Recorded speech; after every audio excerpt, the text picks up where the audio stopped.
Hello, everybody, and welcome to the Ice-Burgh Recap, your home for Pittsburgh Penguins game recaps and analysis. You can follow us on YouTube at Inside the Penguins or anywhere you get your podcast from. The Penguins, they lose by a final score of 2-1, but that wasn't the major storyline of the day. The Penguins hit the mark on every single turn. I was in the building, first time I've been in the building since last season, and they certainly hit the mark for one of the greatest players, not just of the Penguins organization's history, but of hockey history in Jaromir Jagr. From the players that they had out on the ice to the presentation of his career through videos and Paul Steigerwald, who did a fantastic job emceeing the event, to Jagr's speech in general, which was fantastic. One of the best, not even just speeches for a player who's getting their jersey retired, just one of the best speeches in general that you'll remember, roasting all his teammates from the 90s, making jokes about basically everybody that was on the ice. Nobody was safe from the wrath of Jaromir Jagr, to the fact that he was out there for warmups. The players were wearing mullets. They're all wearing the number 68, to wearing the Pittsburgh diagonal jerseys throughout the game with the Celebrate 68 patch. It was a great event for the Pittsburgh Penguins. It was certainly a night to remember. When we look back on it in a couple years, nobody's going to think about the fact that they lost the game. Most people are going to think about the great job they were able to do for one of the greats in hockey history. But with that said, there was a hockey game to be played after all of that. And you could tell that on both sides, not just the Penguin side, but on the LA Kings side as well, that both teams were holding the stick a little too tight. They were choppy in the offensive zone. They were choppy in the defensive zone. A lot of icings in the first period of play. It was some sloppy hockey in the first 20 minutes. Things settled down a little bit towards the second and third period. But as we'll get to, the Penguins, some old demons crept up on them once again. And we've said that a couple times this season, but simply because of how important and how impactful blown leads were for this team last year, it crept back in on a massive occasion and a chance for the Penguins to get a big win over the LA Kings, and they just weren't able to finish the job. Let's get to the goal recap, here, as the Penguins, like I said, the first period, choppy play on both sides, both teams struggling to get things going in the offensive zone. And finally, with about 50 seconds remaining in the first period, Sidney Crosby scores his 31st goal of the season on an absolute rocket on the power play. He beats Cam Talbot to put the Penguins up 1-0. Erik Karlsson picks up the primary assist, his 31st of the season, and Brian Rust gets the secondary assist with his 17th of the season. The Penguins scoring on the power play, and you thought, all right, maybe there's a little bit of magic in the air with Jaromir Jagr in attendance. They get on the scoreboard on the power play in the first, and they take that 1-0 lead in the second. In the second period of play, they got a couple more power play opportunities, although these started to look worse and worse as the night went on. It became a story in a negative way for the Penguins as the night went on. And in the second period, you started to see the LA Kings push back. You started to see Tristan Jarry have to stand on his head, make a couple of 10-bell saves just to keep the Penguins up by one goal.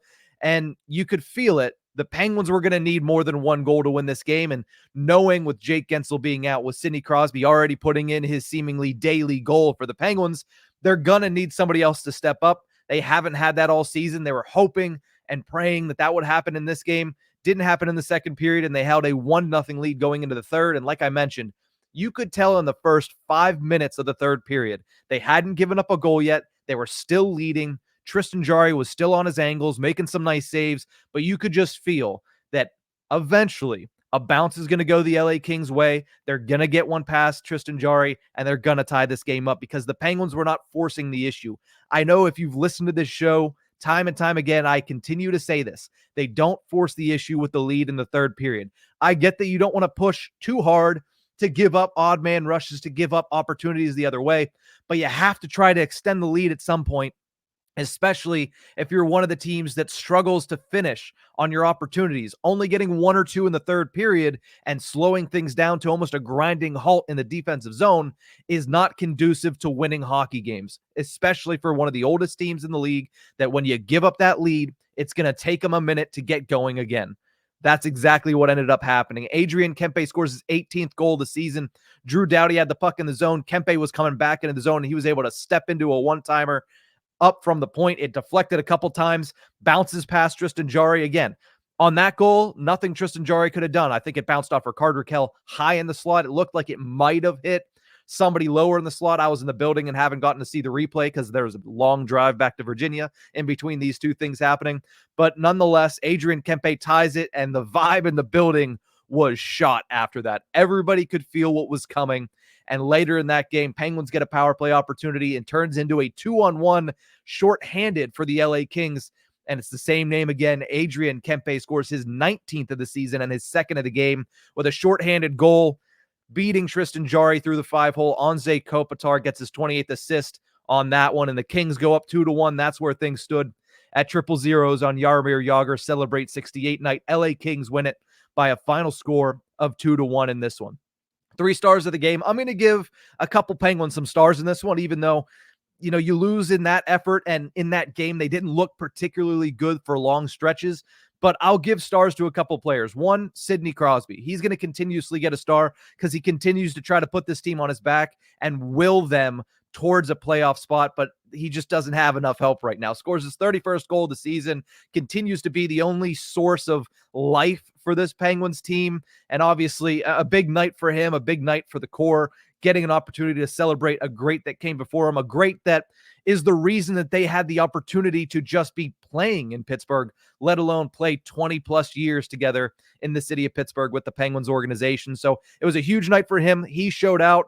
He scored a goal. He made a couple other nice plays. He was seemingly just a hair away from making some really nice plays and extending the lead for the Penguins. Just wasn't able to get the job done on his own. Tristan Jarry gets the second star of this one. I saw some discourse around Tristan Jarry that, yeah, that last goal was ugly. And I agree. The last goal was ugly. You need a save. You need a timely save in that manner. But if you're holding that game against Tristan Jarry, you're missing the fact that they would have been down 4 or 5-1 if not for his performance through the first 2 periods of play. And even into the first 5 minutes of the third period, he stood on his head. He's the only reason that they were in that game because defensively, they were about as good as they've been all season, which is not very good. So Tristan Jarry stands on his head, keeps the Penguins in the game, keeps them ahead in the game for 45-plus minutes in this one, and then he gives up a bad one at the end, and you hate to see it. You hate allowing that goal with under 5 minutes to go, shorthanded on a 2-on-1, especially because Kempe came straight in and just shot the puck right through his 5-hole. It was in and out of the net before you could know it. You want to make that save, but at the same time, you can't hold the game against him. I mean, the team didn't help him. The team didn't really produce a lot offensively, and they had plenty of power play opportunities in this game. That continues to be the Achilles heel for this Penguins team.